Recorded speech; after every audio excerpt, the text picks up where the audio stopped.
Lostar. Lostar, the giant monster, had awakened after 1,000 years of hibernation. Near Japan, he rose from the ocean.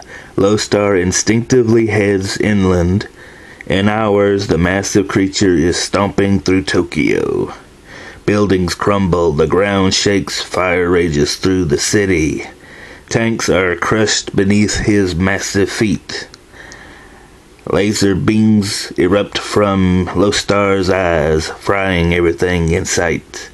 His clawed hands swipe jet fighters out of the sky.